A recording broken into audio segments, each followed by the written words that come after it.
storm had been building since early afternoon. By midnight, it had become something else entirely. Not just a storm, but a presence, the kind that makes old houses creak and groan as if the wood itself is afraid. Lightning split the sky every few minutes over the small town of Harlow Creek, Louisiana, turning the world white and then plunging it back into darkness that seemed deeper each time for having been interrupted. Inside their old rented house on the edge of town, Walter Briggs, his wife Carol, and their 11-year-old daughter Emma sat listening to the windows rattle in their frames. "It's getting worse," Carol said quietly. She had her arm around Emma on the couch, and Emma was pressed against her with the particular stillness of a child who is trying very hard not to show how scared she is. "I know," Walter said. He was standing at the window, watching a branch from the oak tree in their yard bend at an angle that didn't look survivable. "Dad," Emma said, "why is the wall making that sound?" The wall was making a sound. A low, deep groan that wasn't the wind exactly. It was coming from inside the structure, from the bones of the house itself. Walter turned from the window. "I think we need to go outside." "Outside?" Carol said. "Walter, it's a hurricane out there. If that wall goes, we don't want to be inside when it does. Come on, just outside the door. We'll see how it looks." They made it about 20 feet from the house when it happened. The sound was enormous. Not a crash exactly. More like the house exhaling, a long structural sigh that ended in a roar of timber and plaster. Their home of 7 years collapsed inward on itself, the roof folding down into the walls, dust and debris billowing out through the windows and the front door and every gap in between. The three of them stood in the rain watching it. "Oh God," Carol whispered. Walter put his arm around his wife and daughter. His mind was already moving, practical, forward, away. Midday, she was walking back to her truck, exhausted and empty-handed. "If only I had my own land," she muttered to herself, watching the flat Louisiana fields roll past her window on the drive home. "I could grow my own potatoes. Wouldn't have to beg anyone for anything." She was almost home when she saw it, just off the road, behind the old abandoned Woodmore property, a stretch of open land sitting completely unused. The soil looked dark and rich, the kind that farmers around here would have paid good money for. Nobody had touched that land in years. The old Whitmore house behind it had been empty since Carol was a child. Carol pulled over and got out, walking to the edge of the field and crouching down, picking up a handful of the dark soil and squeezing it in her palm. "This is perfect growing soil," she said quietly. "Nobody's using it. Nobody's been here in years." She stood up and made her decision. "I'll just borrow the land. Just for one season. Once my cart is running again and I have money coming in, I'll buy from the market like before. Just this once." What Carol didn't know, what nobody in Milford talked about anymore because it had been so long, was that the land behind the old Woodmore property had been cursed. Over 100 years ago, a family had been murdered on that very ground, and the old stories said the soil had soaked up something dark that day that never left. People who had tried to farm it long ago had given up quickly, though they never said exactly. Eventually everyone just stopped going near it altogether, and over the years people forgot the reason and only kept away out of town. Carol planted her potatoes. Within just a few weeks, the crop came up faster than anything she had ever seen, thick green plants bursting up through the dark soil in these rows, fuller and healthier than any potato plants she could remember. But when she went out to harvest the first batch, she stopped cold. "Are you all right?" "Lost everything tonight," the old man said simply. "House is gone. Nobody left to go to." He said it without self-pity, just as a statement of facts. Thought maybe someone would come along. Walter looked at Carol. Carol looked at the old man. "Get in," Walter said. "We're headed to the Harmon farm. You can come with us." The old man nodded once and got into the back seat beside Emma. Emma slid over to make room and looked at him with the careful, observant look she gave things she was trying to understand. Carol leaned close to Walter as he pulled back onto the road. "We don't know him," she said low. "He's 80 years old and standing in a hurricane," Walter said, equally low. "What were we supposed to do?" Carol didn't have an answer for that. She settled back in her seat and watched the road. The old man said nothing. He sat with his hands on his knees and looked out the window at the storm. And occasionally Emma looked at him, and occasionally he looked back at her. Neither of them said anything. About 2 miles further down County Road 7, the road forked. The right fork went toward the Harmon Farm. The left fork went somewhere Walter hadn't been in a long time. Toward the old Blackwood property, where Blackwood Manor sat at the end of the long driveway. Walter had driven past the turnoff 100 times and never turned down it. Nobody did. The manor had been empty for 30 years, ever since the last of the Blackwood family had died or moved away, and it had the kind of reputation that rural properties sometimes accumulate. Whispered stories, vague warnings, the specific silence of a place people had decided not to talk about.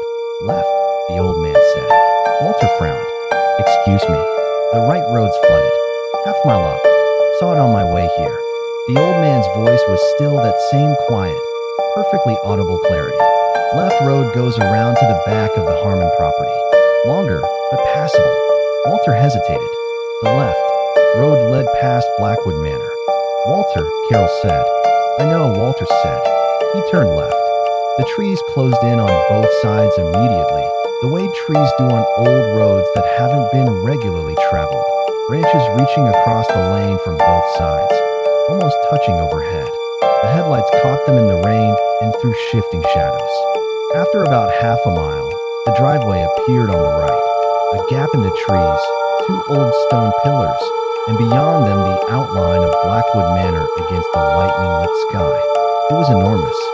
3 stories, Victorian-era construction, the kind of house that had been built to announce the wealth and permanence of whoever lived in it. The windows were dark. The wraparound porch sagged on one end. Ivy had consumed the east wall entirely. Emma pressed her face to the window to look at it. Don't look at it, Carol said automatically. Why not? Carol didn't answer. They kept driving. Walter watched the driveway entrance disappear in his rearview mirror. Then the engine coughed. Once, twice, and died. The truck rolled silently for a few feet, and then stopped. And in the sudden quiet, the rain on the roof was very loud. No, Walter said. He turned the key. Nothing. No, no, no. Again. A click, and then nothing. He sat with both hands on the steering wheel and looked at the darkness ahead of them. Water in the engine, he said. From that flooding we drove through earlier. I should have, he stopped. I should have known. What do we do? Carol said. Walter thought. The Harmon farm was still a mile and a half ahead in the storm. Going back to County Road 7 meant going back through the flooding. The only shelter within walking distance was behind them. The manor, he said. Walter. Carol, it's a building. It's a roof and 4 walls. We're not going to make it to the Harmon place on foot in this. People say a lot of things about empty old houses. Carol looked at her daughter. Emma was looking at her. Okay, Carol said. Okay. The 4 of them walked back down the road to the Blackwood driveway. The iron gate was rusted open, had probably been open for years, frozen in place by rust and time. The drive was gravel, or had been once. Now it was mostly mud and weeds with gravel showing through in patches. The front door of the manor was locked, but one of the ground floor windows beside the porch had been broken by weather or vandals or time. There was no way to know. Walter cleared the remaining glass from the frame with his jacket sleeve and helped his family through, then climbed in himself. Inside was the smell of old houses, dust and wood, and the specific dampness of a place that hasn't been heated in years. The entry hall was enormous, with a staircase rising ahead of them and rooms opening off on both sides. What furniture remained was covered in dust cloths. A chandelier hung overhead, its crystals filmed with dust. Carol's flashlight, she'd grabbed it from the truck, made the chandelier throw strange moving shadows when the beam caught it. It's just a house, Walter said, quietly, perhaps to himself. Emma was looking at the walls. The entry hall was hung with portraits, old ones, formal oil portraits of the kind that wealthy families commissioned in the 19th century. Men and women in dark clothes, looking out from their frames with the serious expressions of people who took sitting for portraits seriously. Dad, Emma said. I see them, Walter said. They're just paintings. No, Emma said. That one. She was pointing at a portrait near the base of the staircase. It showed an elderly man, white-haired, in work clothes that looked like heavy canvas pants and a dark shirt and suspenders. His hands were at his sides. His eyes were very dark. Carol turned the flashlight beam on the old man standing behind them. He was looking at the portrait. His expression was the first real expression they had seen on his face since he'd gotten into the group. The jealous kids teased her. Look at Kira, teacher's pet. Yes, Miss Parker. Yes, Miss Parker. 4 days later, Miss Parker brought the class to Denver International Airport, got everyone buckled in, and the plane took off. I've got butterflies in my stomach. I've got mice jumping around in mine. I'm scared. Ma'am, can I get a snack? I'm hungry. The smart kid Kevin had already figured out how to get a snack from the flight attendant, to everyone's jealousy. Suddenly, all the lights began flickering. The kids screamed, "Quiet!" Kira scolded. "You'll all get in trouble." Then the flight attendant walked down the aisle as a witch and lifted one child into the air. "If anyone makes another sound, I'll dangle them like this." "Mommy, there's a witch on the airplane." A girl named Rita kept getting louder. Kira tried to calm Ricky, who was sobbing, by tapping his head, making him cry louder. The witch grabbed all the children and floated them in midair. "One more word, and I drop someone out of this plane. Please." Miss Parker stepped forward. "These are innocent children. They came to see an airplane. Please don't end their journey before it begins. Then keep them quiet." A brave kid pulled a pencil from his bag and jabbed it into the witch's eye. "Oh, who did that?" The witch found Roshan's bag.